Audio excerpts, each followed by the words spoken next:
All right, everybody, welcome to our Key to Games podcast here on Game Wisdom, where we examine the art and science of games. We have a guest on for our chat about Soulslikes and Souls-like design.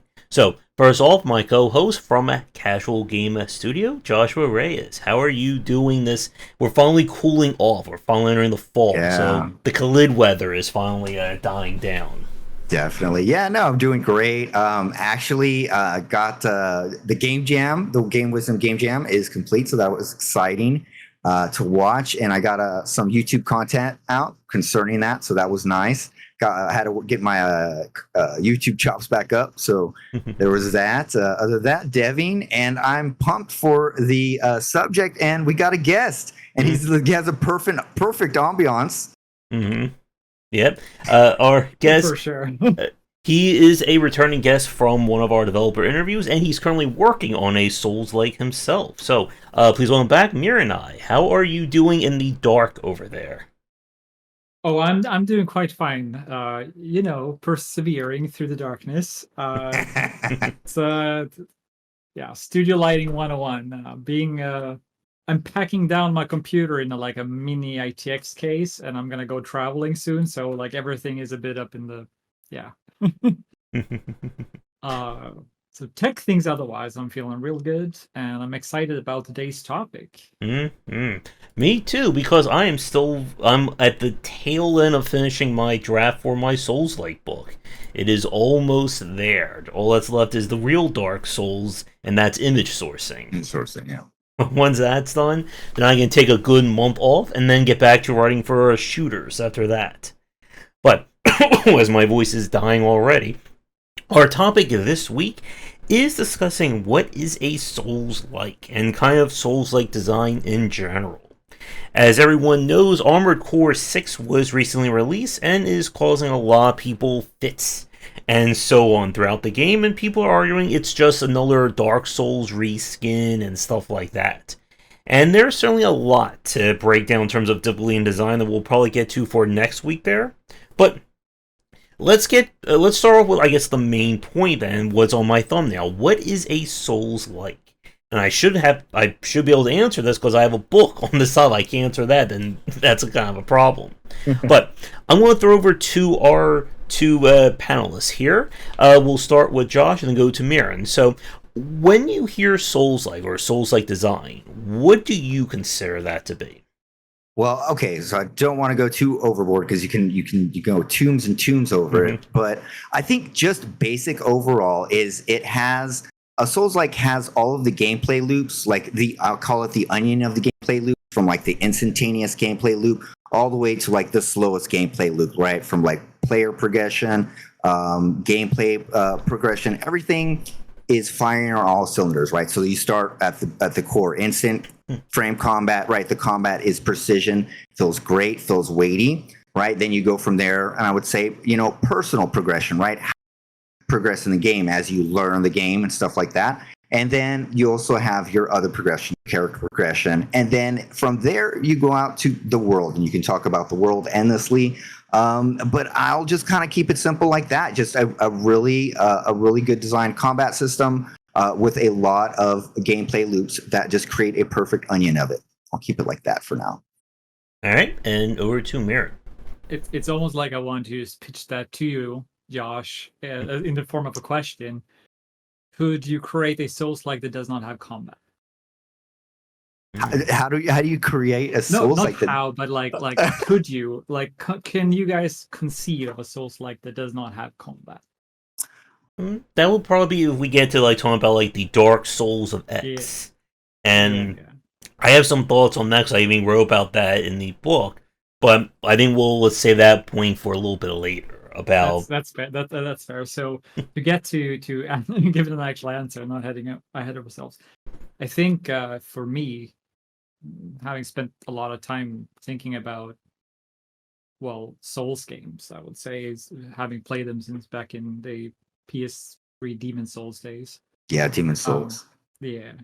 I had a lot of time to think about this, and I think like the genre, is older, like it came about because of the games. So I think you have to like sort of think of where it grew out from, and it grew out of the place where people wanted to sort of like had a need to express the type of action, combat, action sort of not action adventure necessarily, but like a specific type of action combat, right? And a lot of it had to do with the weightiness of the combat or the precision, as Joshua said. But its history as a term, I think, is that people had a need to define it, right? And that's, I think it's impossible to disconnect fully from the idea of having stamina or resource-based sort of combat. Now, you'd say that and you think, well, what about Sekiro, right? Because Sekiro is not tied to stamina directly; it's tied to the stagger system. So what gives? So it's not stamina, at least, and resource or resource managed, I suppose. Does that define Souls-like? I don't quite know. That's still up in there, and that's what we're figuring out today, right? Right. Josh. This may be my first controversial take of the episode, but I don't know if I would consider Sekiro Souls-like. I don't think it hits the same kind of beat as when we talk about like Dark Souls, Bloodborne, and so on. I think it's closer to a like actual fighting game. Like it's closer to Tekken 7 than I'd say it's closer to a Souls-like in a way. Like it has a lot of the trappings, right, that are there.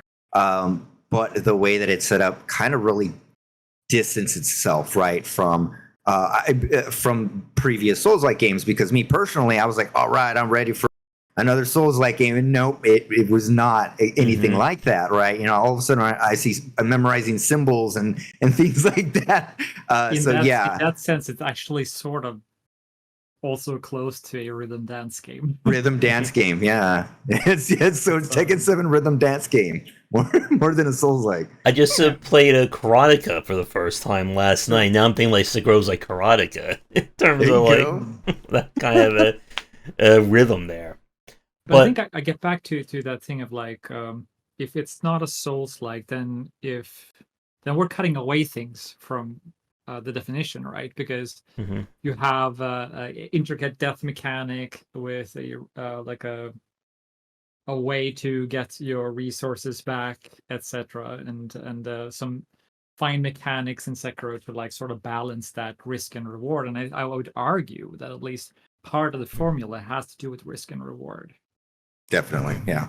So are we cutting things away, or are we saying it's more like something else, therefore calling it something else? Yeah. That's what I would lean towards. It's more like a dance game than it is a Souls game. Right, but it's not for like saying, oh, it's not these. Right. It's not. Yes, correct. So I think for me, what makes something a Souls-like is that it has to really combine action and RPG design. There has to be both like the reflex-driven nature of an action game, but you also need that progression of, leveling up, equipment, builds. So there has to be a way to kind of, I guess, like customize the experience in that respect. And one of the things I was thinking about with the book is that Souls-likes typically have a more, I think, slower paced feel to them than your traditional action game because of those abstract elements. The only exception, of course, would be something like Neo or, Wo Long as a sequel to that. But even then, like, with the whole, like, stamina or key system, like, there has to be, like, it can't just be, I'm going to run this guy and just mash square for 5 minutes, and that's the extent of the combat. Like, there has to be some kind of positioning, there has to be a way of limiting how aggressive you can be in these games. Yeah, definitely. Go ahead. That is super interesting to hear because it's also the game that I'm designing, right, with Dynasty. Shameless plug. But for that, we don't have stamina, right? And there's no resource holding you back. There is rather a resource that is making you want to stay in combat longer and incentivize you to fight more and fight better. So That's also interesting. If let's see if I can put a good pin on this point. So a Souls-like, according to you, Yash, would be like it would incentivize slow and methodical. So any design that would take away from that would move it away from that category. I think it would kind of push it more into just being a pure action game. That if you were, like, I kind of talk about this in both ways. We talk about traditional action game or power fantasy style game, you are the most powerful piece on the field. We saw with Doom Eternal, Ultra Kill, even going like with something like, I'm trying to think of some other like really good examples, like a God of War style game. When we look at like a Souls-like, typically the player is like either like on even footing or maybe either like slightly worse or slightly better. Like you're not supposed to be like, if you can just walk into a room and just charge 5 guys, that's not really what we're looking for in a Souls-like. Like you can plan out to kill those 5 guys, but if you're just ripping and tearing, I think that doesn't quite get at what made like Demon Souls and Dark Souls like kind of work. Yeah. Yeah, you're basically like getting into like Devil May Cry, more arcadey stuff, God of War stuff. So yeah, so definitely, I think a key component would be like precise and methodical combat as a requirement, right? And but like really super important though is it just can't be like combat. The combat has to have a lot of weight. It has to have feeling to it, and that's super important. Because like if you would take a character, like if we would take all of Dark Souls with all of its trappings and then like put Dante in it, it probably wouldn't be the same. Like, I mean, it definitely won't be the same, but like the combat, it would not work in that setting, right? So yeah, you definitely have to have that style of combat. Otherwise, then yeah, you're in another genre almost.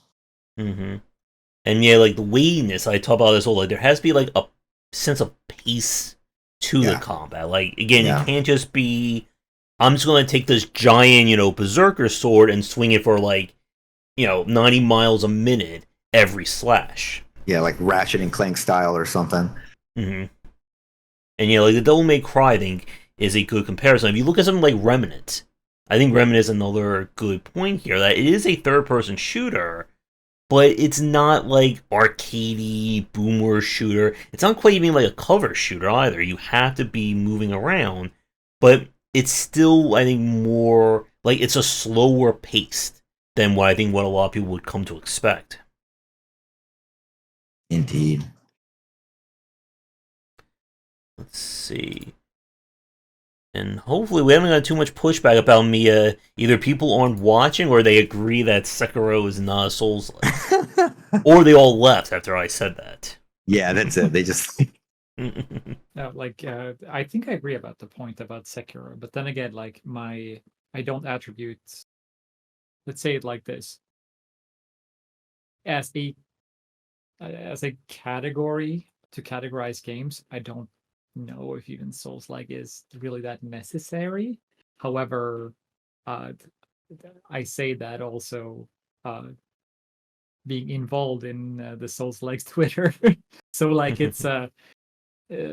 it's convenient sometimes, but I also think that the term has a tendency to water down some of the discussion that can be had, because you mentioned Souls-like and people are going to think exactly the sort of things that we already mentioned. Precise combat, stamina, like those sort of things. And I think by doing that, we are sort of like not looking at all of the other intricacies. One that stands beyond the scope of what people traditionally talk about is something you mentioned with the stats, right? And how those are like connected back to it, and how the amalgamation between the stats and the actions are sort of like where part of the genre lives. But I think people miss that point, partially because they put the genre on there.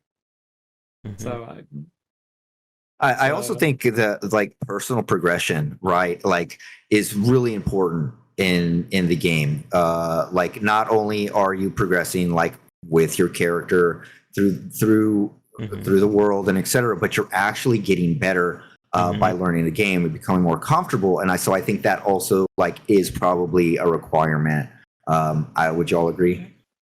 Mechanical skill meeting the skill of well, not skill, but the abilities of the player. Yeah. Abilities of the character. There we go. Yes, abilities of character. Yeah, there has to, again, like, be this sense of growth. And it's one of the things I think a lot of lesser Souls-likes run the troll with, is this idea of how do you grow without just escalation? And Right. this is something that we see from, like, some like the lesser Souls. Like, I think like the Surge would fall into this place where instead of making combat interesting, it just felt like, here's an enemy that's like 5 times faster at you that you can't block or dodge. Right. Now go fight this guy and like just have him like 1 or 2 shot you. And like, again, like I've said this before, like, for the life of me, I could never figure out the Surge. Like, it always felt like something was off in that game. I could never like get, like, over that hump. Here's like the fun thing. Like, people talk about how hard Armored Core 6 was. I think I spent longer trying to beat the final boss in the Surge than I've had any fight combined in Armored Core 6 to date. Wow. Yeah. And it just did not work. So, actually, like, clicked for you. Yeah. Armored Core, that is. Armored Core worked, the Surge didn't. So, here's a question I want. Well, before we leave that part, so like one of the things that allows that progression, right? How you're talking about, you can't just like, okay, increase the HP of the boss and this and that. What really makes it work, and this is also a very integral part, is like each boss has to almost be a puzzle, right, or something that you need to figure out. So it can't just be, okay, here's an enemy again, but he's just 5,000 HP now, and so like having very individual and distinct bosses that challenge you on different mechanical levels, right? Challenge you. Have you actually leveled up enough? Have you made enough personal progression? Have you do you have a weapon that might be more like? There's all kind of things that need to be met before you got to that point. And instead of just simply raising up the levels, right? The HP. So those things are required, right? Like if you go, like if we're going to talk about Dark Souls, like every is very different in the way that you approach them. You can't go at at each boss with the same tactic. You actually have to learn their puzzles and mechanics, right? So I think that's pretty important to it. I think even Remnant was staying a little close to that, keeping close to that when I was watching the boss fights. It's interesting. Dark Souls also has a few like almost reverse like skill checks where it's like, are you still using the Drake sword? Yes. Yeah. It's like maybe you should try something else. It does have reverse skill checks. That's a good point. Are you still like not using elemental damage because you really should? Yeah. By the way, here are lots of upgrade materials for those things. You can go and play with them and return once you've done that. Right. So that's an interesting point, I think. I think this is actually something that I miss a little bit from the later games from the mainline, like FromSoft games, and I guess very few other games do it really, and that is the even more leaning on the puzzle side of things from Demon Souls.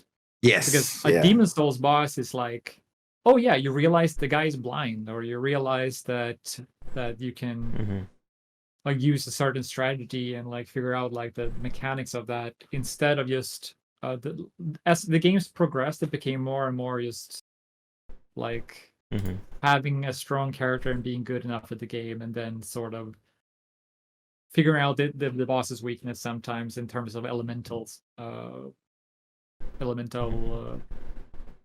do you say? Deliberations? No, not deliberations. I'm tripping over my English here, but you get the point. The elemental weakness. There we go. I am a game designer, I promise. Yep, and again, like boss design, that can be a good like 2-hour topic just in of itself when it comes to this kind of gameplay. And it's very hard, as we've said, to make that feel interesting, yet still provide a challenge. Because again, like you can just raise the stats on an enemy and boom, there's your boss. But like one of the things I think a lot of people like gravitate towards, like with the From Software Souls, is that the most memorable bosses in that game are typically not the quote unquote hardest. They're usually the more interesting ones to fight. Like was it Le Maria from Bloodborne. Oh no, Nicola. Oh man, that guy was a pain. Or He's just chasing after him. yeah. I enjoy his voice acting so much. I don't mind chasing him. Yeah, the voice acting was good. What did he say? If you can remember what he could say. What did he say? Well, let's see. He begins with cause, or should I say cousin? Yeah. Do you hear my prayer? Yeah, so that makes it worth it. That makes it worth it. So, here's like a bit of a challenge question for you guys and for the chat. So we spent the last, let's see, we've been talking about 20 minutes discussing that a Souls-like is something that's meant to be a challenge, a hurdle, an ordeal, so on and so forth. So, can you have a Souls-like design meant for casual players? Or shall I say, an easy Souls-like? Are those two terms, water and oil? Yeah, I think you can. I'm actually working on one. One of my projects is going to be like a casual Souls-like, but still have the trappings of a Souls game. I think you can do it. It doesn't necessarily have to be like you can have someone enjoy precision combat, intriguing storyline, a player progression, an amazing interconnected world, all without it being brutally punishing, right? And you can still enjoy it, and I think it's totally possible. This is what I do when when a Souls-like has multiplayer and the game is enjoyable, but like I don't like. There was a point in my life where I was like, oh, I was proving myself hardcore with like Dark Souls 1 and whatnot. I was like, I would limit myself so much, and then just like really try to. Did you do any level one runs? Wanderer, base leveled Wanderer. I think. Yeah. In Dark Souls 2, that is the most excruciating base class because it has like the lowest health. Like anything the game one shots you. Oh gosh, yeah. And like if you do also class limitations, so you only have your class gear, so the scimitar or whatever it would be, the Oh yeah. And then just it's like, yeah, I can't use any like upgrade the armor so I can take more damage or anything like that. I did that for Dark Souls 2. Man, that was the worst. That was just the worst. Yeah, the furthest I got in my soul level run on Dark Souls one was like the Four Kings, and then I stopped. Like once I got to the Four Kings. I imagine. What I was going to get at, let's see, where did I start this? Challenge. Talked about challenge, and feel free to take this point forward, and then I can get back to whatever I was going to say. Okay, no problem. It might take me a while to recover my thought here. I think for me, like, I feel like it has to be handled very carefully, because I think part of, as we've said, is the appeal of a Souls-like is the challenge. Is this idea that you are pushing the player to get better. You're pushing the player to, I guess, interact with the mechanics. And that in of itself is very difficult to achieve. And I was thinking about this the other night when I was writing about Ashen. If you remember Ashen that came out, I think that was like 2018, 2019. This was a game that was billed the most as kind of the casual Souls-like. It was far easier than all the ones that was out there. It had, of course, you could bring an NPC buddy with you at all times. It's actually a perfect point to bring in the one thing I wanted to say as well. When a game of a Souls-like type allows it nowadays, and I feel like I don't necessarily want to grind through it, I'll play it with someone, which is something that Ashen allows, which is something that Soul Sanctuary allows for, and lots of other like good Souls-like have a multiplayer component. And today, if I don't feel like reaching that high skill ceiling that the game might require, I definitely just play with a friend, because typically they are really good communal experiences. Yeah. So definitely, yeah. Like, I mean, that was a big part of like the Soul community, was the multiplayer aspect. I mean, I think I spend most of my time PvPing or invading, like that's what I was just doing, community events. And so I think that's real important, like leaving troll messages on the floor, stuff like that. So yeah, that definitely helps. And like you were saying, that's a way to keep it easy, is to have, like, okay, I'm just going to summon someone for this boss, and now we get to enjoy it together, and I didn't have to reach that skill cap like you were saying, right? And so that's a way to have it an easier soul like in that way, by providing help, right? That's so jolly cooperation. Mm-hmm. Yeah, and Dark Souls 2 especially experimented a lot with difficulty in terms of like how it changes in multiplayer, but also they had so many options for you to make the game easier for you. Mm-hmm. You could farm out an area, right? You could farm out an area so that the enemies stop spawning.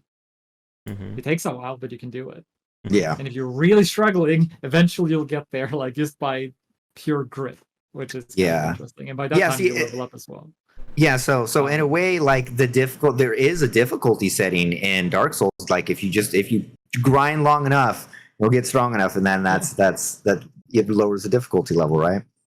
Level 999. Yeah, level 9999, you're good.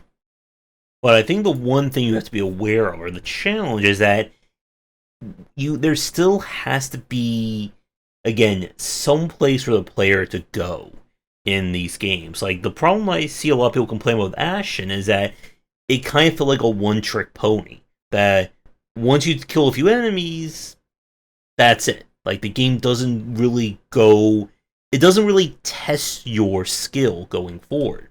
And I think that is another aspect that you have to be aware of with a Souls-like, is that the player it can't be, you're all dressed up and there's nowhere to go. Like, even if you can have it be easy or easy to get into, but the player still needs to feel like there's some meaning to this.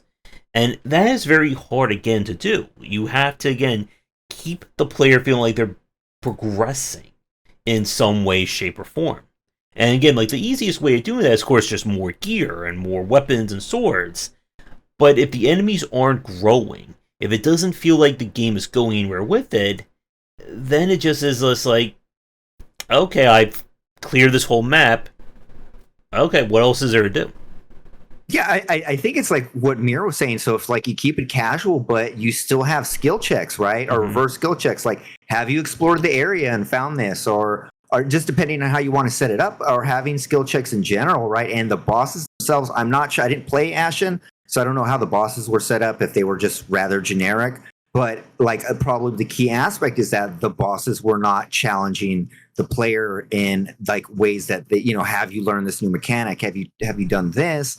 And so if you're not doing that and asking the player to grow in various ways, to grow and like learn the game, then they're just going to be dressed up with nowhere to go, right? Mm-hmm. So that almost borrows like a page from Book of Metroidvanias, right? Where it's like the reward will be finding that one item that can make you progress. You find the locked door or a ledge you can't reach or whatever. And at that point, it becomes like rewarding because you're opening up the world, so to speak, rather than reward for like intrinsically beating something really hard. Right. Yeah, and again, you can't just do, and I say this in the book, you can't just do difficulty for difficulty's sake. That is another trap I think a lot of Souls-like designers fall into, is again this idea of, well, Dark Souls is hard, Dark Souls is rated good, ergo hard equals good, and then, when it's happening is that a lot of these games people just don't end up enjoying, because it's not and again, I've said this before, there's a difference between difficulty and challenge, and it's a very fine line you have to walk as a developer. Difficulty just means, okay, we walk into a room, 7 dragons just breathe fire on you, you're dead, go restart. Challenge would be, here's... Be or I want to be the guy. Oh, yes. Yeah, and that would be definitely in that level. Like, when we talk about challenge, it's about making something that's interesting to fight. That you can actually test and reward the player's mastery. And, like we've said, it's a very tough line to walk, especially if you're not used to, like, designing a Souls-like, or you're not used to, like, action-based gameplay. What was that other game? There's one that I played, Hellscape. It was like a futuristic Souls-like. That it just felt like it took the wrong lessons in terms of... What was that? There's a few futuristic ones. Yeah. And Hellpoint would be one of them, and then there's Dolmen that was released at some point, and then Mhm. of course there's Bleak Faith, which is I would say that's futuristic as well, but leaning on its own aesthetics, more like a Totoma Nihei vibe than anything else, really. Yeah, let's see. Oh, apparently I have Bleak Faith on my wish list. I haven't even played that one yet. So yeah, it's it had a rough first few months. The developers kept with it, turning around negative reviews, and it's starting to get there. It's starting to become a really good experience. But it is perhaps bar none the world that has made me feel most like engaged in, just like I am out in nowhere exploring something that I don't know what I'll find. Since Dark Souls 1 in terms of world design. So I really, really recommend it just to walk around in that world. Like you could you could take away all the other features almost and be like, okay, just be in that world for a while. Wow. Okay. It's an experience. Like I don't know if you've ever read the manga or some of the manga that Totoma Nihei has made, but that gives a sense of scale that is immense, and sense of room that is very like evocative of like emptiness, and you feel small in a way that few other things do, and they've made pretty much like a perfect image of that, but as a game, in terms of like this. And I don't say empty as in like you see an environment, it's like lacking clutter. No, it's empty as like per design empty. Yeah. And I want to talk about, I think that could be a good jump into talking about world design, because world design is another very important aspect of Souls-like, and it's that difference between good environmental and good level design. I was just reading the part that I wrote about in the book last night, that one of the things that From Software I think really coined was this idea of merging both environmental and level design into one cohesive whole. And a lot of people, I think, look at that as it's very simple to do. But no, it is very hard to make an area that looks not only visually and aesthetically pleasing, but it also has to make sense from a gameplay and level design point of view. And lore. Yeah. I was actually looking at the there's a Dark Souls map viewer. You can view the collision data and stuff, and just looking at it, and specifically Dark Souls 1 to me stands out as like one of the most well-made interconnected worlds, where again, like Mira was mentioning, you feel there, you want to be there, and everything makes sense, right? You can see something out in the distance, you like Zelda, you will go there, but there's a reason to go there, and everything exists for a reason. Like you pick up a trinket and it means you read it and it's about the boss somewhere down the line, or you learn about a character or the NPC through this way. Like the environment tells a story, the level design tells a story, and that again is very rare and hard to achieve.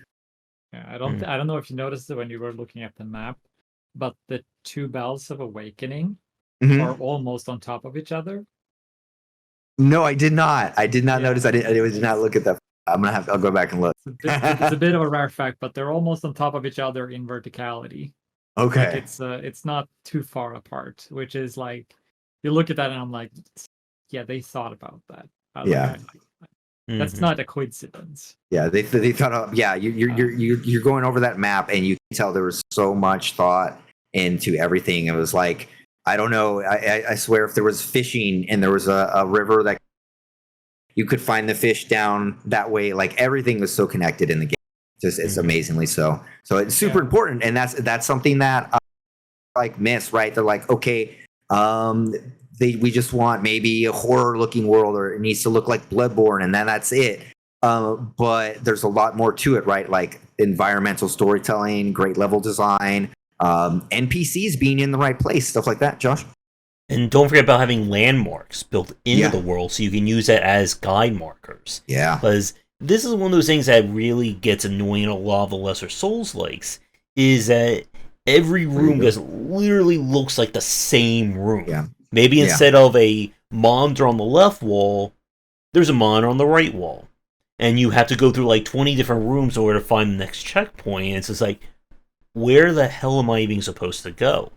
And it's kind of like that issue when we look at the difference between like areas that take place like inside a building versus like being like out in a world, being like in the open space.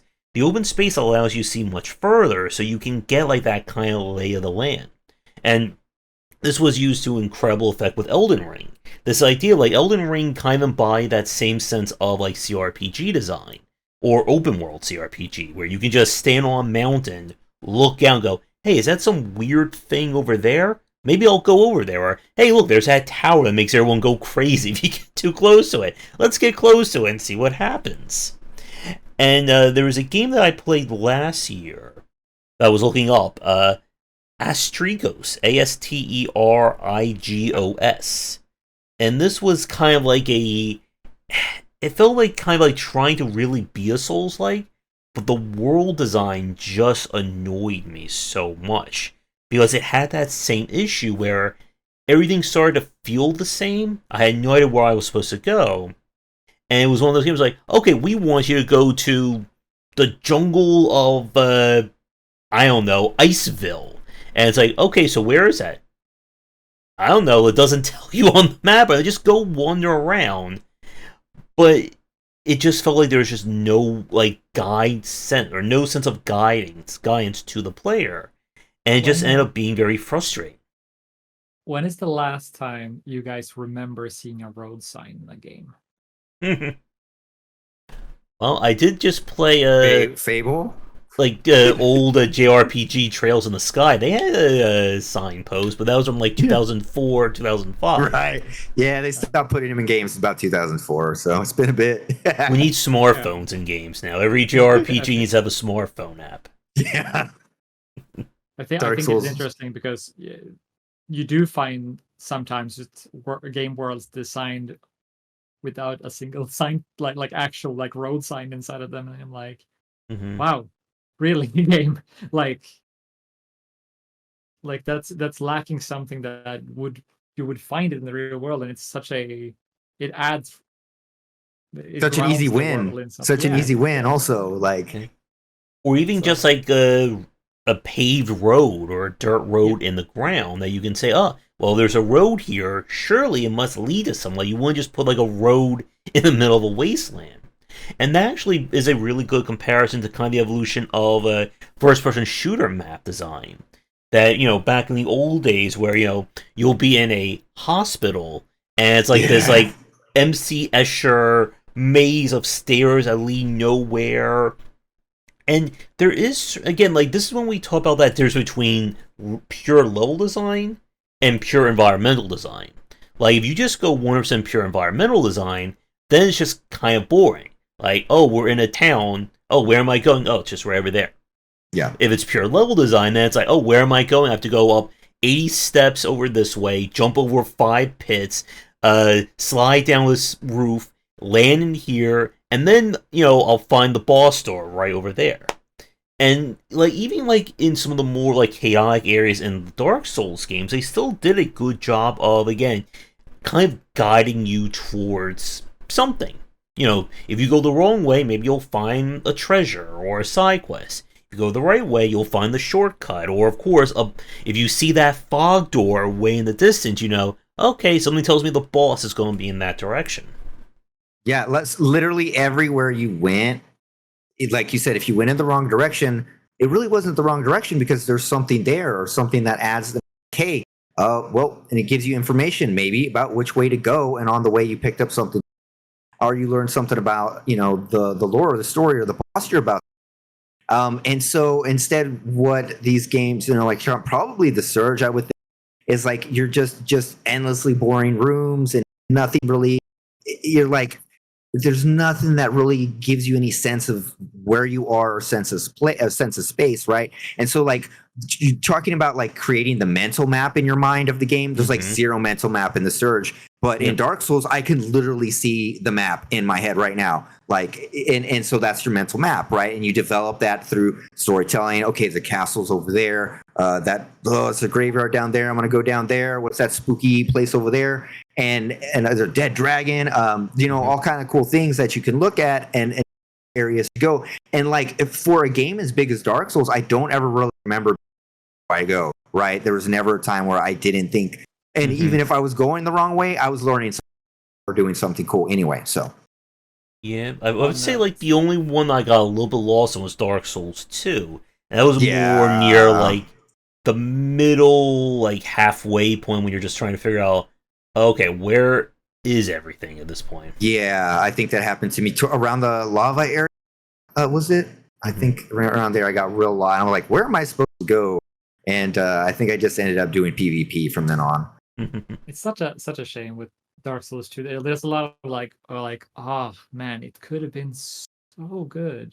Like, and it's in some ways it's really good. Like I still think it's a great game. I think it's amazing. But if you're comparing it to like the amazing standard of DS1 and then DS2, what had different directors, right? I don't think Miyazaki was involved because he was working on Bloodborne, so he wasn't fully. Dark Souls 2 had a bit of a troubled development point. They had 2 directors at one point, and Miyazaki was not one of them. And then they actually later down the line they sort of shifted around. One of the designers became like the main director. Yeah, that explains it. And so there was some of that like going on there.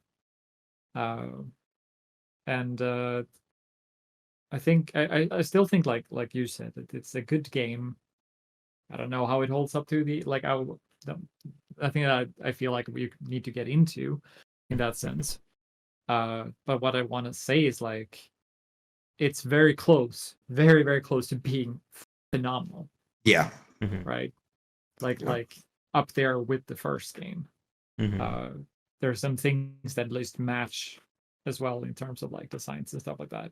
While we're on it, on Dark Souls 2, what about Dark Souls 3? What is your opinion on that?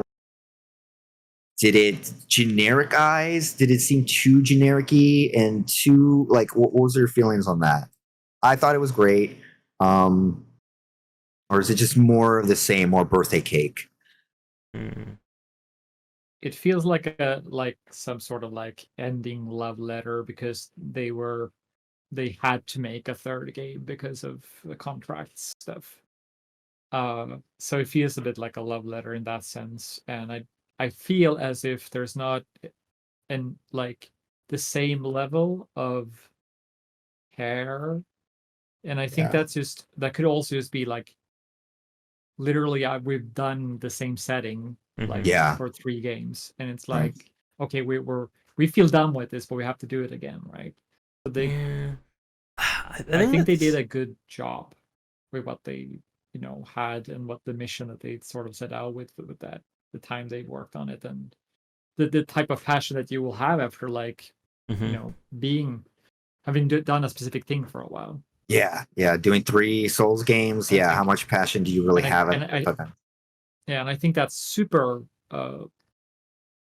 apparent when they get to change that world a little bit and they create Elden Ring, right? Because like it's very similar, but they had enough leeway with the world, with the lore. They could reset that. They could get some fresh inspirations. They could bring in lots of artists and stuff and do some things a little bit differently, and that brought a whole new, fresh like perspective on things that was a fading flame, so to speak, with Dark Souls 3. Yeah.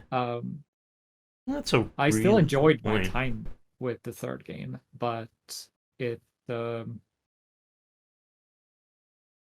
knew, and I knew that the time of Souls, the Dark Souls is like it's.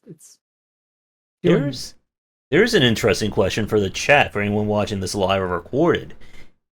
Do you think Dark Souls 3 holds up as well as the previous 2 games? Because I think, as you were describing that, Miren, like, I was actually thinking about this last night. Well, in the book, I'm trying to pull examples from as many different Soulslikes as I can. I'm like, I remember Dark Souls 1 almost, like, photogenically. Like, I remember every single area, every single boss, good, bad, or indifferent. I have very little memory when it comes to Dark Souls 3. I know, like, I remember, of course, Champion Gundyr. I remember that Prince fight. And, of course, yeah, the dancing, that woman that was just, like, body is just like a giant rubber band going around. Like, I remember those beats. I can barely remember the level design, the environmental design of Dark Souls 3. I remember, of course, when we go to, like, the old, like, Anor Londo, when you're in, like, that part and you're fighting the thing that ate, like, the gods. Like, I remember some of those individual moments, but I can't remember, like, the exact path through that game. I was trying to build that. We were saying earlier about having that mental map of the game in your head. I don't have that with Dark Souls 3. Now, I don't have that with Dark Souls 2 either. But I remember Dark Souls 2 at least being, I think, more interesting to explore than the third game. Yeah, I'd have to agree on that. The 3 feels very disconnected. Feels level 1, level 2, level. Hold on. The question for chat here is like what their perspective is on that, or what was the question for them? Do they feel Dark Souls 3 holds up as well as some of the other games? Maybe we'll see with the test of time, right? I'm gonna, as far as holding up, I think it's like the most polished experience of a Dark Souls, but that doesn't really mean it's the best, because I think, like, to me, like Demon Souls, the flaws, like the flaws in Demon Souls and the flaws in Dark Souls, like, are really like a part of it. And I'm like, to me, I'm like, they put right, like they put those, like, they maybe they omitted it, whatever, but it seemed like they there on purpose. And like, if I see a flaw in Dark Souls 3, I'm like, hey, that's a flaw. Like, what I mean? You should have got it right by now. But there's just something a lot more intriguing, or like you're discussing it with your friends at the schoolyard, like, hey, what's this about? Like, a lot more of that in the older Dark Souls. Yeah, and again, it's that issue when we talk about, I think, like, what makes good and bad level and environmental design. This idea that, again, like, it has to feel like it fits, and that the world, I think, is kind of built around it. And I know we're not going to talk about Armored Core this week, but, like, people get into it. Maybe I'll think. Oh, sorry. I was gonna say, I was like, there's a good chance I may finish Armored Core 6 by the time we get to it next week, so I'll have a lot to say about it. All right. But, like, people, I think a lot of people are like, I want open world Armored Core. And I was thinking about it, but at the same time, it's like, how do you make that interesting to the player? And I couldn't think of it. So, what were you going to say, Miren? Well, first, let me make a comment on that thing of open world Armored Core. I think there's a lot of things you can do.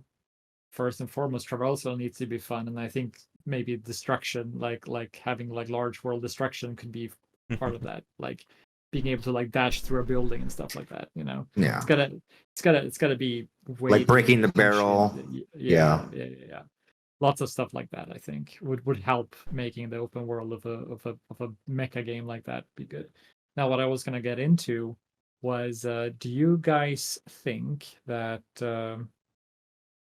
Oh man, hold on. You were talking about, like, I do this a lot, where like if I don't say a thing immediately, it pops out of my head.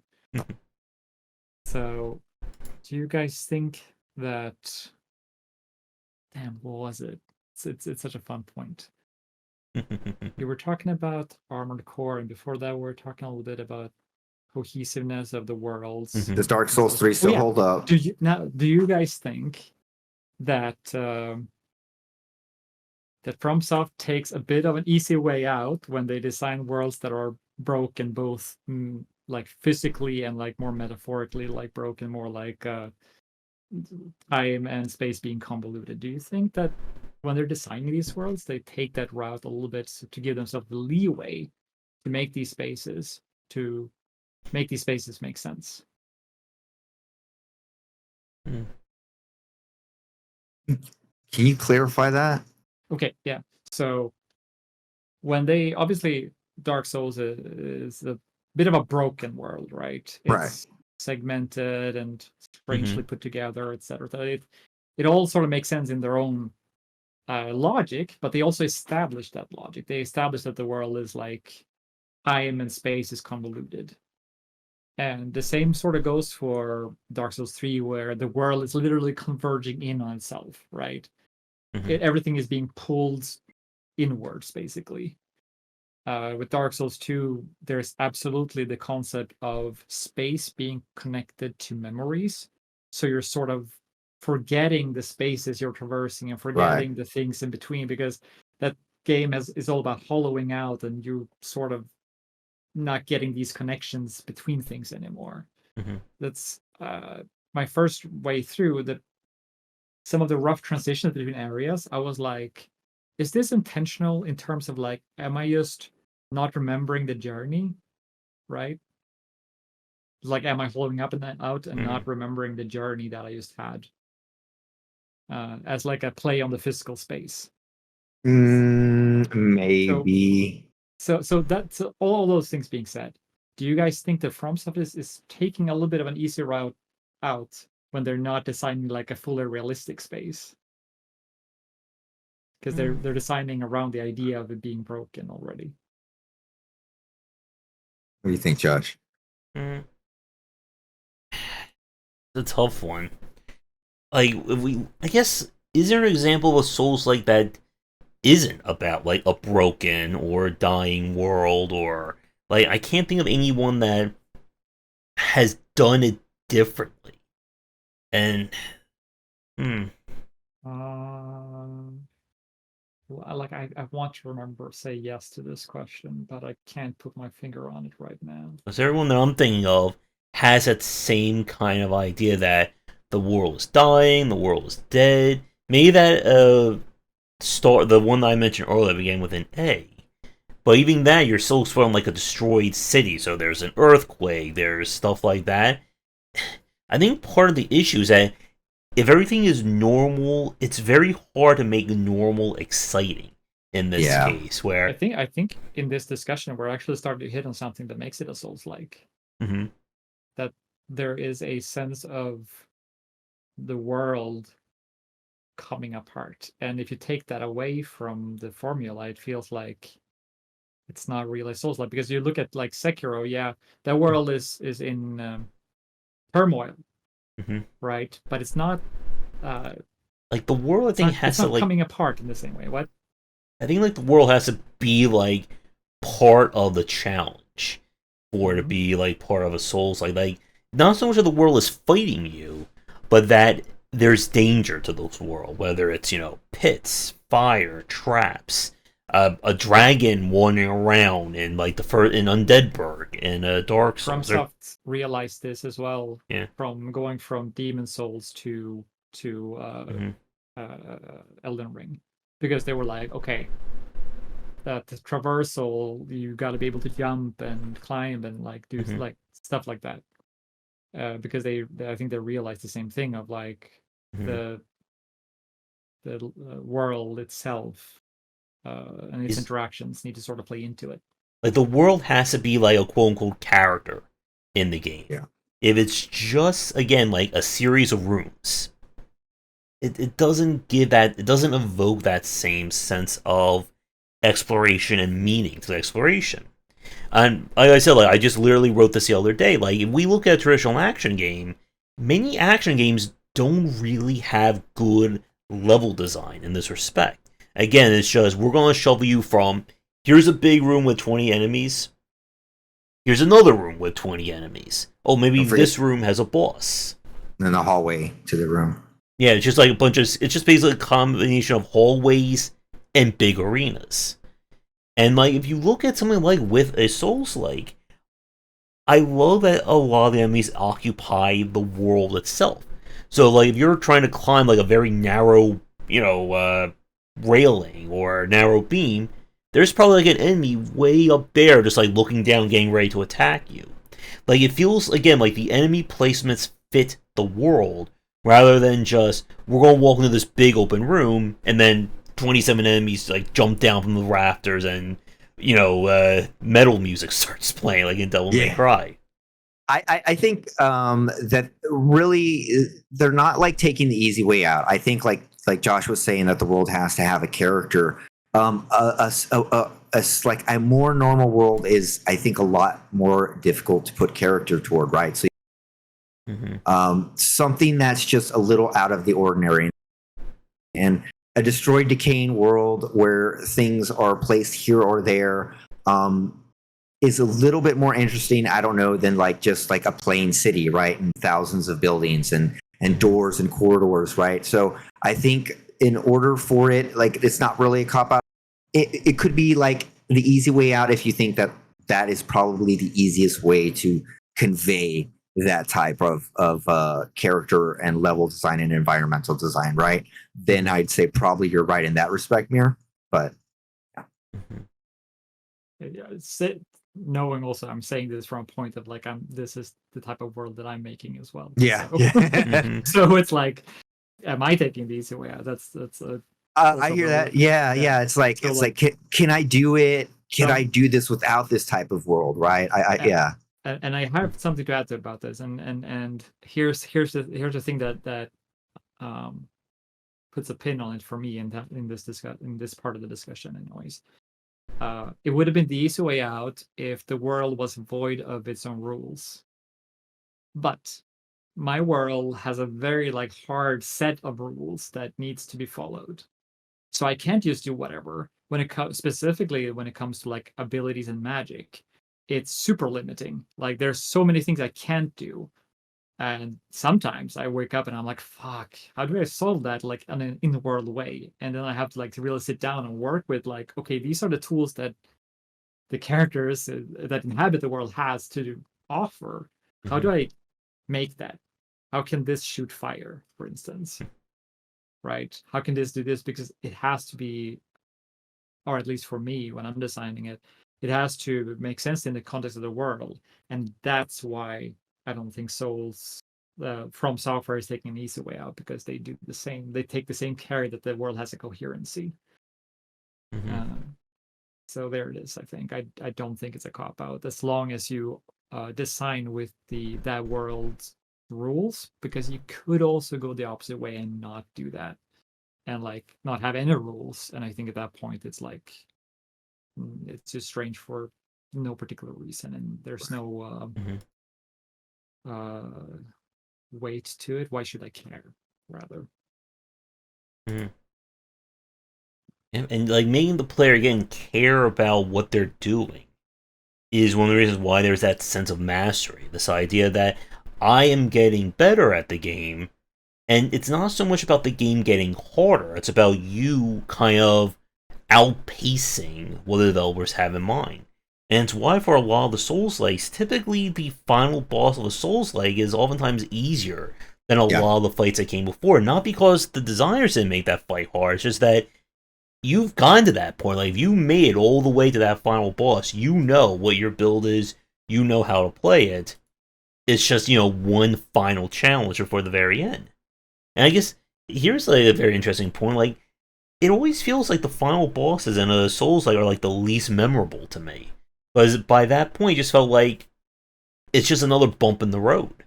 Like, I remember stuff like Champion Gundyr. I remember the 4 Sentinels, or whatever they were in Dark Souls. Again, I remember Leia Maria, Ludwig, Valar Gascoigne. I really don't have too many strong memories about the bosses of any of these games. The final bosses, I should say. What was the final boss in Bloodborne? The first Hunter, and then if you do the optional challenge, you fight the Moon Cthulhu. Yeah, that's right. Yeah. So Garmin into Moon Cthulhu, the Moon presence. So, I guess as another question, as a quick time check, we are about an hour in. I figure maybe another 20 to 30 minutes. I think we'll probably wrap things up around that. I actually have a question. Yep. That touches on something we spoke about before. And you mentioned some different genres in terms of third person, and it made me start thinking about camera. Right, a lot of Souls-like are third person. I've seen one or a few 2-dimensional side view sort of things. How important is camera to the formula? like, can you make like first person? Right? Can you make it first person and call it Souls-like? Can you make it, or like, I guess first Well, third you person? can do. I mean, there is like 2D, like side scroller 2D, right? So you can do that. Can you do isometric? There Yeah. actually is. Well, I played one of those. Get the name of it. But yeah, the camera is very important. And I think it's not just so much the camera, but the animations that you're actually showing. Because one of the issues that a lot of the 2D Souls-likes have failed is that they don't have enough. Yeah, there's not enough frames of animation. So it's kind of like the enemy goes, I'm here, and then the sword's like that. Like, you don't see the actual arm, you don't actually see the swing. So it makes it damn near impossible to do any kind of like parries or blocks on reaction. You have to instinctively know, okay, their arm is like at this point, the next thing is going to be the sword's like right here. Yeah, I think in that respect that it's super important because you have to show your spatial distance between you and the enemy, right? Like you have to be able to discern that. And then again, the fluidity of the animation, right? Like, so that way you can read how distance, spatial distance from the attack, view it better. And so there's just like a lot more visual fluidity with a 3D view. First person view would like, that's like think about fighting in Skyrim. Like, did you really know how close you were to the person when you were swinging your sword? You would have to go back and forth. You weren't sure how close you were. So in the 3D with the spatial, you know where you sit, right? So I think it's probably, I'd say, rather important. And it does work in 2D, and that's because, again, you can see your distance. But again, then it's lacking, like Josh was saying, in the fluidity of the animation. So remind me, could you play a Remnant in first person? Josh? You can, right? I don't think you can play it in first person. Maybe you can just Could be a mod. Maybe. I think part of the problem is that you also need to recognize where your character's body is. Because projectiles are be like bullet helling in that game. And if you can't like see your own hitbox, you're in a lot of trouble. Like one of my dream ideas is I would love to do like a first person shooter Souls-like. Like more like a Doom Eternal meets Bloodborne style game. And I think something like that could work. But again, it's all about like what information are you giving the player? And even third person is not 100% perfect, because as anyone knows, you can get stuck, the camera gets stuck on a wall. If it shows the wrong angle, your character's not going to swing right. And that can get into a lot of trouble as well. In Doom Eternal, the enemy encounter like system that they have is really, really cool. Like I don't know if you guys know, but it's essentially like slot based. The person has the player has a number of slots essentially, where like I suppose depending on some threat level stuff, it's like, okay, now 3 of the enemies can be attacking at the same time, and then they score those differently and stuff like that. So even like things like, I think they score projectiles as well in your vicinity, or like things that might be coming in at you. So it's like they give you the chance to anticipate based on score. Basically, it's super, super clever. And again, like that would be a good example of like balancing that kind of challenge. If it was just pure difficulty, is okay, every cacodemon in the room fire on the player at the same time, and then we get to like the step above bullet hell, like a Tuhu level, and I cannot do Tuhu. Like that's where my limit is. And again, it is about that kind of very measured pace, and it's why for a lot of Souls-likes, a one-on-one fight is one of the most engaging things you can do, with between two characters trying to feel each other out. What's their effective range, what's my effective range, and who can kind of outstep the other person. And as a very interesting point, it's also like I was thinking about this the other night. It's kind of like how PvP has developed alongside the single player, like story driven side of these Souls-likes. Like, I don't think From Software originally thought that PvP would be such an important factor, but then they, of course, like they made it like they just thought of it as just the invasion thing. You know, someone invades your game, you fight them, they fight you, then you're back to the normal thing. But now with each of the later Souls, like there's like a PvP like covenant. Elden Ring had like the arena, and there's even now like actual balancing done between PVE and PvP side of these games. They were always experimenting with different ways of online play, and eventually I think they just hit like something that really jived with people. And you can see, I mean, you can see it through all of their games. It's like, yeah, Demon Souls has its own like unique mechanics, and Dark Dude, you Souls could be introduced like Demon covenants, and Souls. then You could be the boss. You could be a yeah, boss, and well, that was cool. Mm-hmm. yeah, I always loved that fight. Yeah. There were so many things in Demon Souls, like experiencing it for the first time, like way back in the days. It's like unforgettable experiences, and even like if a game did that today, it's not going to be the same thing. For someone, it could be that experience, but yeah, it would have to be like these new ideas that come along Yeah.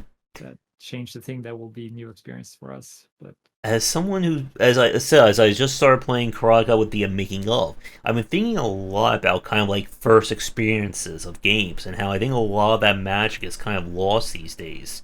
But that is a topic that is way too big to get into at this point in our conversation. I Is the have. magic of Dark Souls gone? Mm-hmm. I have kind of like one final topic I want to ask everyone, but before we get to that, I want to bring up another point, and I want to throw it to you guys if there's anything else that you want to discuss. So one thing I wanted to bring up is Mortal Shell. I like Mortal Shell seems to be like very polarizing. I think among a lot of the Souls-like fans, like some people who really like it, and some people who really didn't like it. I enjoyed it as kind of like the one traditional, or should I say traditional Souls like that try to do something legitimately different compared to everyone else. It was on the far shorter side, the whole hardened mechanic.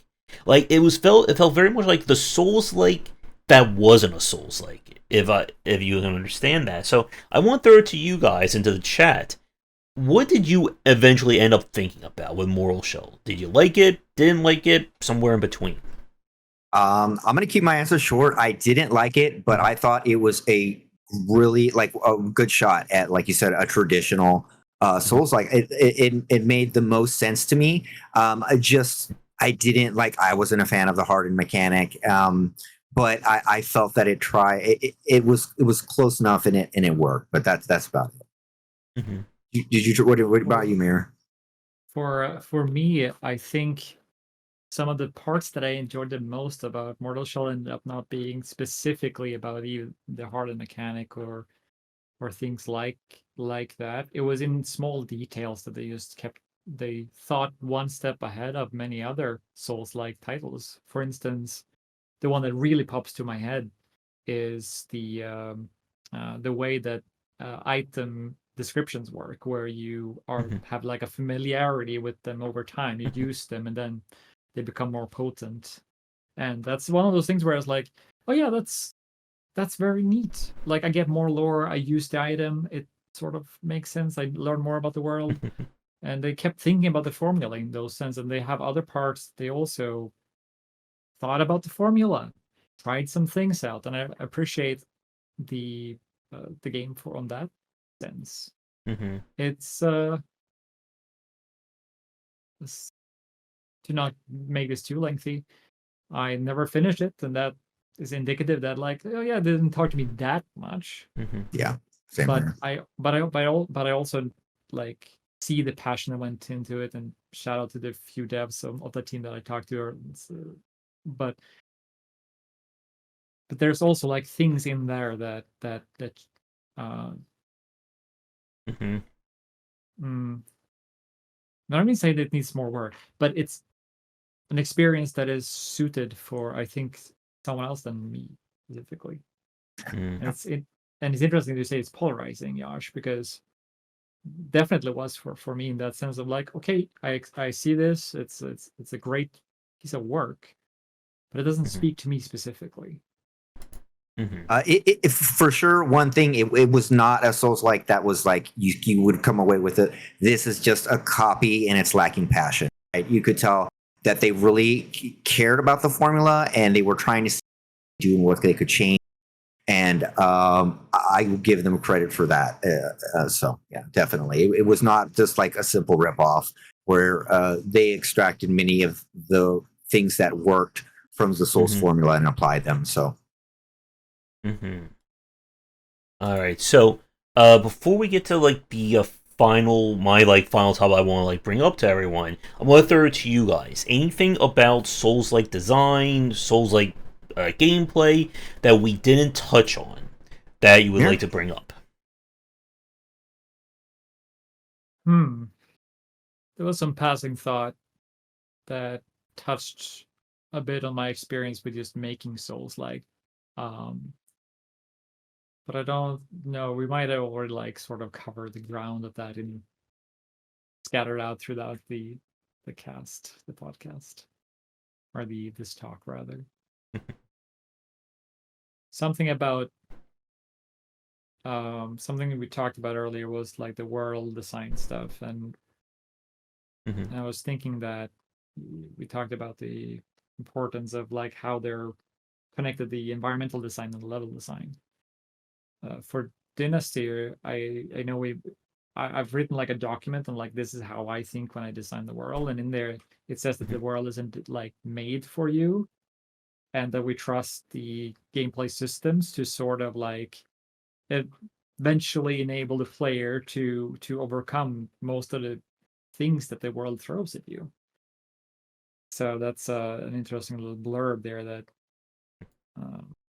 just how we design for the world. And from that point of view, I feel like a lot of the environmental and the level design sort of comes together alongside that thought of trusting your gameplay systems. And that's the point I wanted to make. That I don't know if a lot of Souls games design it from that direction, but I think the goal might be similar in that like they know that they can trust their gameplay systems, and that's also why they can create, or one of the reasons why they can create a world that merges those two together. Does that make sense? Yeah, sure. Are we on our final point, or anything from you on your notes that you want to bring up? I think we basically covered everything. I mean, let's see here. We covered level design. Just one of the few games that was not holding your hand. I got to give it credit for that. Really trusting, like you were. I think touching on your point, Josh, about. I mean, Mir, to trusting the player to learn the game and right and figure it out. And I think covered that point. That's basically it. I think so. Okay. Sound, great sound design. Sound design. The importance of lots of silence and emphasizing bosses or important moments with sound. There's something about that too in there for sure that fits or plays into the genre somehow. Yeah, I mean, like the Firelink Shrine song is like just stuck. It's always playing in my head all the time. Majula was always a vibe to me as well. All right, so I guess to the final point I want to ask everyone about, especially for people watching this live or recorded, because this was the part of the book that I'm kind of a little stuck with. So you guys gonna help me with my homework a little bit with Let's this. do this. What does the future of the genre look like? And this is, I think, a lot harder than it sounds, because people will obviously say, well, it'll be more Elden Ring, or we'll see more open world style Souls-likes. But I don't think we're going to see another open world Souls-like for the rest of this decade. Like, I think it's going to take, if someone's going to try and do this again, or even From Software, to make an Elden Ring 2, it's going to take a long time to build something at this caliber. So, I mean, shameless plug, but Dynasty. there you go. That's the future. I mean, that's not necessarily saying that's the future, but what I'm just saying is that it's been in development for a long time, it sort of hits similar notes. Mm-hmm. So and it's should be done in, well, not revealing anything on this cast, but it's getting there. Soon, copyrighted there. Soon, yeah. Soon TM. Mm-hmm. Well, I just updated the FAQ earlier, and I was like, we're not ready to reveal a release date yet, but at least we have like an internal idea of when it is. Mm-hmm. So we kind of like to take this to the next point is a lot of people, like, as we looked at kind of like how marketing around Soulslikes happened in the 2010s, a lot of games try to call themselves, again, the Dark Souls of whatever. And like in my mind, I think something like that could work if it was taken seriously.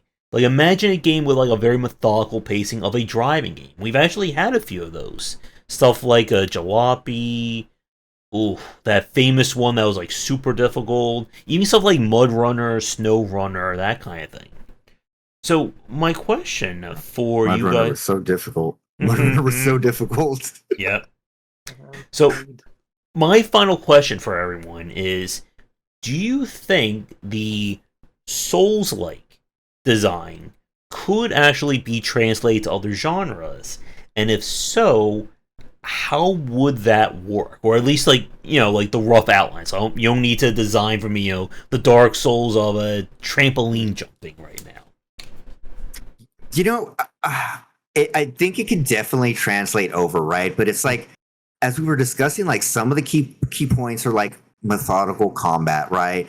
And intricate level design, and learning the game on your own, not hand holding the personal progression. So like, what games will, like, can you get that out of an RTS, right? Can you have a Dark Souls RTS? Can you have like you were saying, the Dark Souls racing game? I'm not quite sure. Like, I almost feel that, like, in a way, Dark Souls is almost genre locked in those specificities, like of combat requirements, a large level design, things like that. I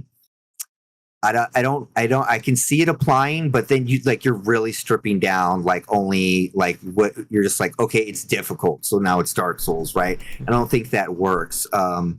So while it can be applied, I have no idea how it could what genre it would work on. I would have to give a tentative yes, but execution wise, I don't know. I don't see that. Mentioning racing games there, I think is super entertaining and interesting.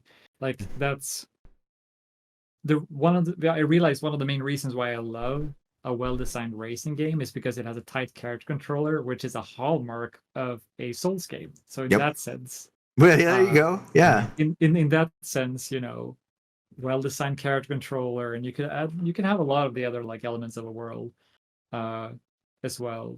World that feels like a character, like a car can definitely have like stats or upgrades and stuff like that. Like I see the overlap with, especially like a car game. I could definitely see. Can there be like just a bait, like a fighting game, like a Tekken 7 Dark Souls fighting game, or is it already Dark? Fighting games are already Dark Souls. Maybe. I think so. Fighting games are Sekiro likes. Yeah, they're Sekiros. Yeah. There you go. I think for me, I think it is possible, but again, like, it has to strip away, obviously, some of the elements. Like, if we're talking about a platformer, there can't be Souls-like combat in a platformer. That would just kind of be counterintuitive of what that is. But I think, like, the sense of pacing, like that mastery and the exploration of mechanics can certainly work. There was a game that I played, Peaks of Yore, which is kind of like a mountain climbing style game that I really liked. And it feels to me like it's trying to evoke like those elements of Soulslikes. It's just you and the challenge, and the difficulty is based on what you're able to do. Not so much the game saying, oh, you have to level up, grip strength in order to win. It's just, how do you deal with those elements? And again, it's not easy to do. Despite everyone, again, calling their games the next Souls-like or the next Dark Souls, just like how now every game is calling itself the next Vampire Survivors. It's very hard to do this right. And I think that there is certainly room for it, but it's going to take a very clever designer to make it work without just being seeming like, it's just all marketing ploy. Yeah, definitely. For sure. I don't know. I don't know if we covered this, but do you think that the Souls like, can there ever be another Souls like? Can we ever go back home again with with the Souls? Has it just kind of like reached its apex, and we're going to have to wait a long time before it kind of comes back? You know what I mean? That like have we kind of reached like, that's it? This is like, where, like, have we reached the apex of the genre basically, and the first Souls are basically it? Mm. Like Nah. I think for me, at least seeing and experiencing Bleak Faith, for me, like, sparked the idea that, like, yeah, this magic exists there. Like, Bleak Faith might not be it 100%, but I see it. I see that spark being there. But would you like, can you like pick up and put as much effort into the game as you did into Ars and Dark Souls, right? Could you find yourself doing that again with, you know? I mean, that unfortunately is a point I think a lot of developers are struggling with, this idea that if we make a game like Elden Ring or like Dark Souls, would the consumer base be willing to start at zero again with our Right. game?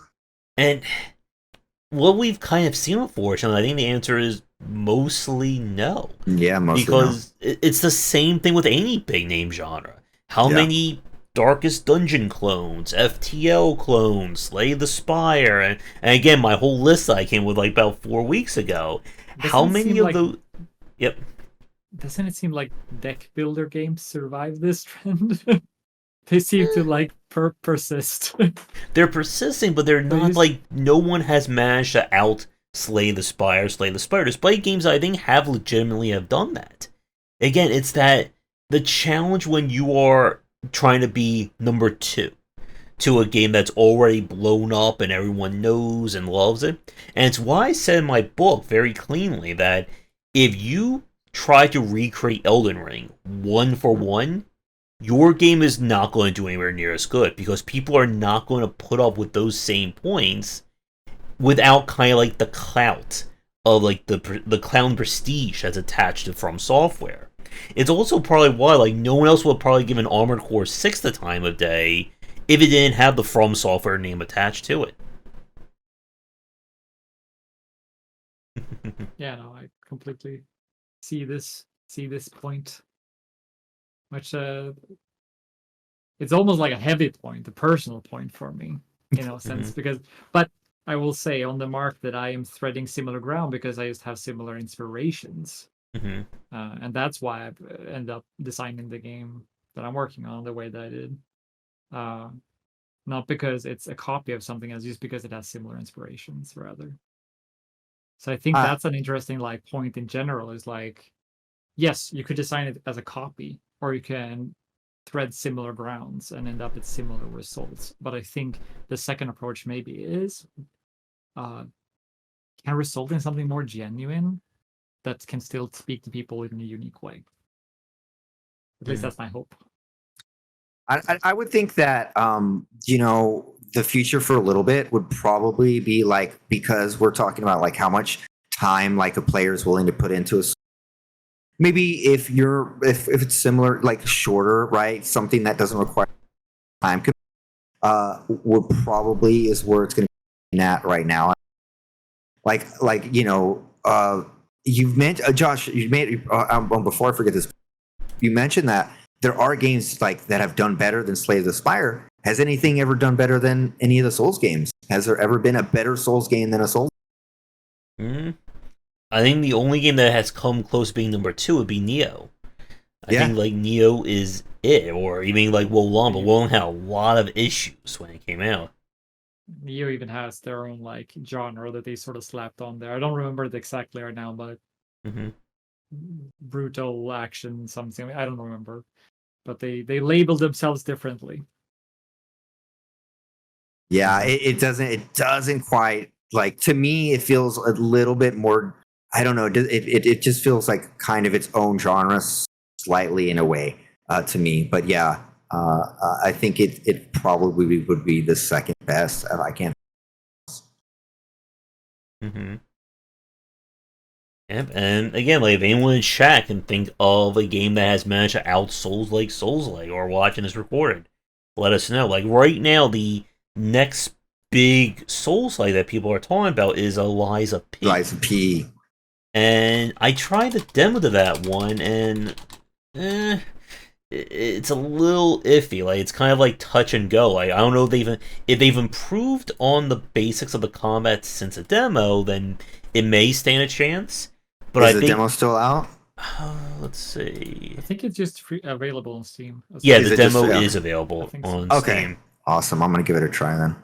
Because if they haven't improved on it, then I think it's just going to fall in that same line of the Surge, being, hey, it's different and cool, but it doesn't feel anywhere as refined or as good to play as, again, just go play Dark Souls again, or in this case, just go play Elden Ring again.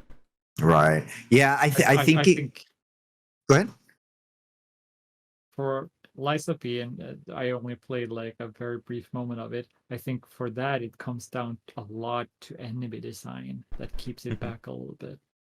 Like not design aesthetically. Their aesthetics are fine, but just encounter Right. Counter design. Right. Yeah, and being like, okay, these things together, and these things creating this unique challenge and creating these unique opportunities, so to speak. It felt like I was fighting the combat system. Like the enemies were just like not abiding by the same rules I had for how I could fight them. And it just got very annoying like that. And that, again, like we are right at the end of the chat. If I start rambling about combat design, we will be here for another hour and a half on that one point. But that's a good, like, one of the things in Dark, and like all the Soul enemy you're fighting is playing by the same rules as you. And that, like, like, okay, this dude has exactly, but they still have stamina points. They still follow the same rules. And so that always works. And like you were saying, if the enemy is just completely different and doesn't even isn't even on the same realm as, then it doesn't work as well. So that, that's actually a good example of some parts that Dark Souls 2 feels like they cheat a little bit more on the terms of like what enemies can do in that game compared to both 3 and 1, I would say. Yeah, I can think of a few bosses. I'm like, whoa, you just totally cheated. That's not in the I rule can think of book. a few of those as well. Elden Ring has a little bit of that as well, where it feels a bit like, oh, now you're just showing off, and I just have to wait for 30, 40 seconds. In which one? Elden Ring. Elden Ring. Yeah. Oh, yeah. Definitely. Elden Ring. I thought probably more than. Go ahead. Do I have to bring up how much I love the Elden Ring fight, Elden Beast fight at the end? Because I really love that one, and that's not sarcasm there. I had a magical fight when I actually beat Elden Beast. I didn't. I had to chase him around on foot for like 20 minutes while he kept. Every time I got close, he just like went whoop, and then he's like 50 feet away that way. Yeah, I had like the perfect, like I fought for a while, like a few attempts, and then eventually got to it, and then I got it down to half health, and I ran out of potions or like health potions, Estus, whatever. Forgot what it's called in Elden Ring. Crimson flasks? I don't know. Anyways, I ran out of that. My health went down to a sliver. And I was like, I don't want to try this again. So I'm just gonna like nail down focus hard. And as I was getting down to like a sliver of the Elden Beast health, and I was like, holy shit, I'm actually doing it. And the boss sort of like just backed away, almost stopped doing attacks altogether. It was like it was giving up and just giving me like the win. And I was like, what the fuck is going on? It's just magical fight. Magical. He didn't do that for me. He backed him and he just summoned like the deadly rings around me, and then I got stomped every which way.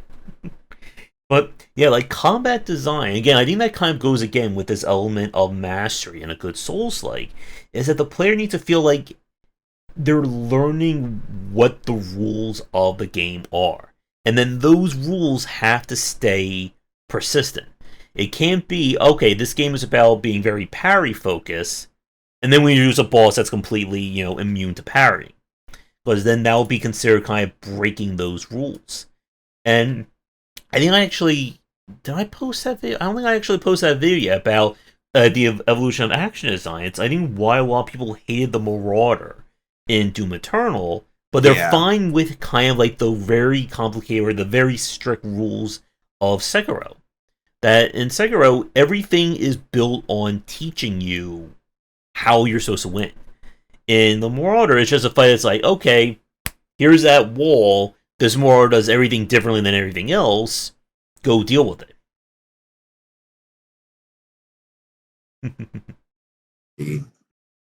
Interesting, yeah. Alright, but I think with that, I am just about out of points. We've been going for just about 90 minutes. So I think this is a good spot to end on. So I've already had my final point, so I'm going to throw it to you guys. Any final thoughts, words on Soulslikes before we end things? Mir, since you're the guest, want to go? Nothing in particular. Okay. Do you have anything? Yeah, I mean, just to sum up, I mean, I think like Souls-like are a really good study of really great game design, right? Like you can extract so much from it. It's not like other genres where, like, I don't know, if you were to look at a racing game, you could, like we were talking about racing, say, okay, has good controls and nice levels or something. But like a Souls has so many, as I was mentioning earlier, so many onion levels of gameplay loops, like from the instant gameplay loop, your second to second, right? Like everything, your combat feels good, the weightiness, all that, right? The character. And then from there, we spread out, and like you have your personal progression, you have your character progression, right? And it has this like, it gives you like imposing levels like of brutal difficulty that you like, you feel like you cannot overcome it, right? Like you're such a small thing, and then you overcome it. So it gives you like these massive carrots on a stick, and these massive like dopamine rushes. And then again, it's just a perfect study of like how to merge like level design and environmental together, and lore and storytelling, and do it all very well. Like it also plays to its strengths very well. Like there's a lot of times like you could say, you know, well, why didn't the character's mouth move or something like that? And it's like, well, we didn't spend, I don't know, we didn't spend that much money on like facial capture or anything like that, because we wanted to focus more on the combat or level design, right? So like they focused really on the strengths, and I just think it's an excellent type of genre to study and to extract a lot of things from. So.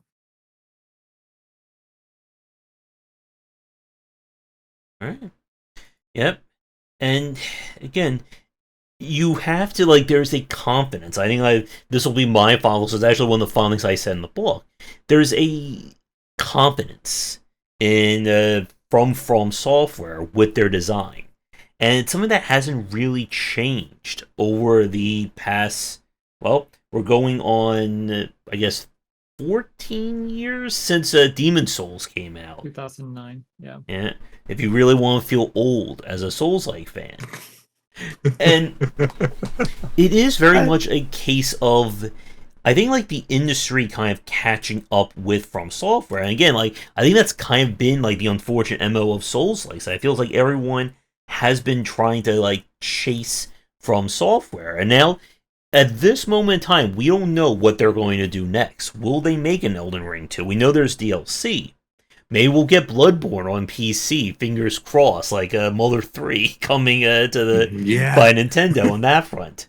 But it is something that you need to have you have to be very good at both action and RPG design. There's a lot of disciplines that make a good Souls-like. It's not an easy genre to make a good version of it. It's not an easy genre to make a bad version of it, or just to get one done.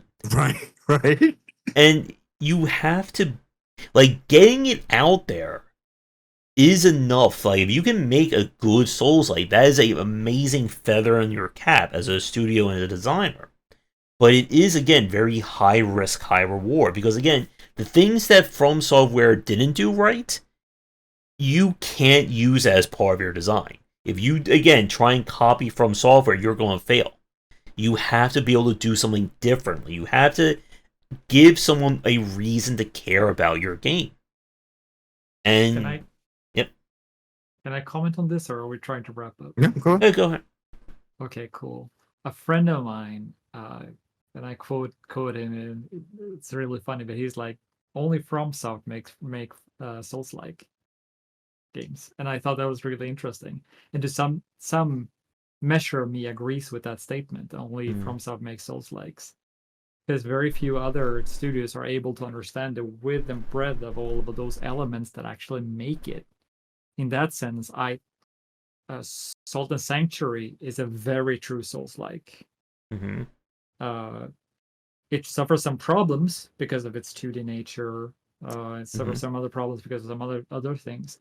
But it's very clearly like they have all of those design boxes sort of ticked in there.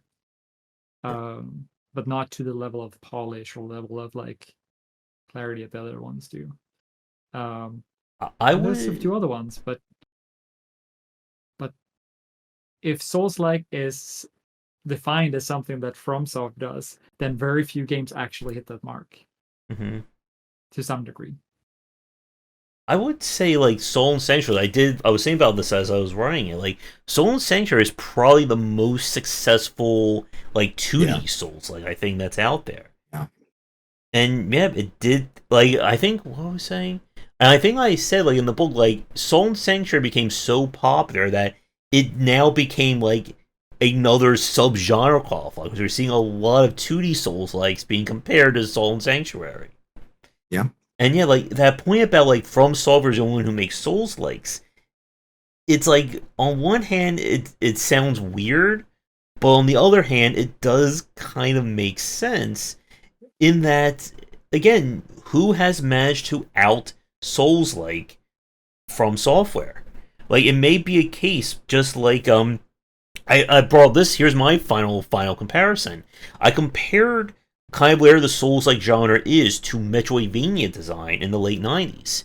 That no other studio was making a Metroidvania other than Konami because everyone assumed that I'm going to be competing with the master of this design. And then what ended up happening was that the independent space took over, one, because Konami just said, we don't want to make them anymore. We're going to do pachinko machines, and then we kind of piss away Silent Hill. But also, people were like, well, why don't we do something differently? Why have a Metroidvania be underwater? Why don't we do a Metroidvania with like more platforming tech? And it took a long time for that to kind of evolve. And now today, I think more people know Metroidvania from all the indie games like Hollow Knight than they do Symphony of the Night and kind of the Castlevania side. Yeah, they've literally probably never played them, right? And, and they don't even know what is a Metroidvania. They don't even know. In 15 years from now, we'll be wondering.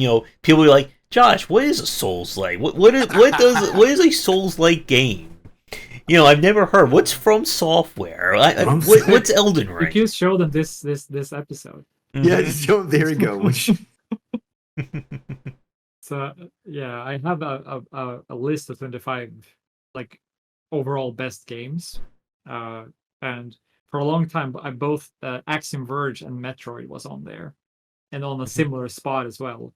And I talking about the point earlier of like games that outsouls their own like genre or outdo their own genre. I think Axiom Verge is winning over Metroid in some regards. That they always like fight it out in my head, like one comes over the other. Speaking of that, before we go, what's everyone's favorite Souls like? Who wants to go first? I'll go first. I'm Bloodborne. Right, because that would be Souls-like, of course. I want to say Sekiro, but Sekiro is also very far away from it.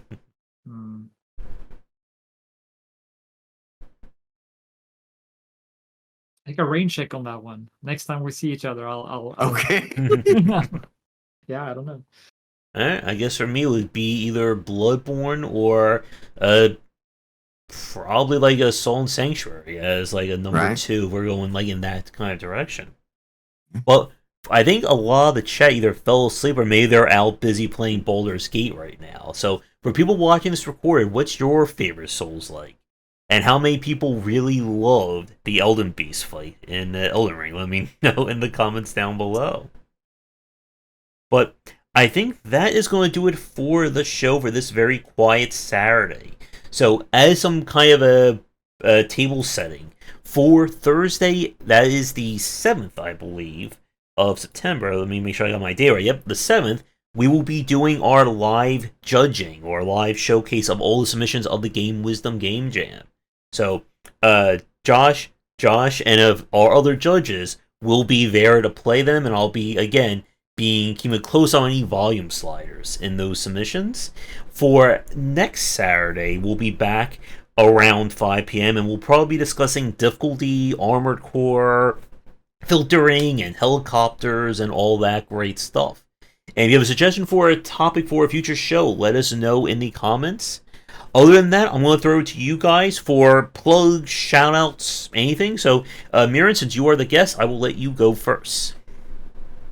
Well, first, thank you guys for bringing me on. Not again for the same type of show, but bringing me on here and having a chat with you has been a pleasure, truly. And I love talking about this. So feel free to ping me whenever you guys feel like. As for something I would like to show off or anything like that, wish list in us here. What can I say? I've already mentioned it so many times through the cast. I was feeling almost a bit maybe I should, but it's my passion, and that I've been working on since, well, in some ways since 2011. So please check it out and tell me what you think of it and some feedback. You have a demo out, right? Do you have the demo? If you get on the Discord, I can sort out the demo for you. So join your Discord, yeah. Yeah, join the Discord, which is the Twin Lake Minstrels Discord. We can probably throw out a link that will be available for some time somewhere down in the description or something. I'm sure that can be solved somehow. Yeah. And just ask and we can sort that out. All right, and same for me. Wish list down below. Samurai Pig, Rooster Rampage. Comment for if you have any ideas. And buy Josh's books. Join the Discord, and that's it for me. Josh. You have a Discord? Yep, do the YouTubing stuff. Check out the Patreon. We now have the game recommendation newsletter as my new $10 tier. If you would like to get game recommendations from me for hidden gems and all the many, many, many indie games that I play quite frequently. Other than that, everyone, we'll go and say goodnight here. So, thank you to Josh and Miren for coming on. We'll be back again next Saturday around 5 p.m. for our next show.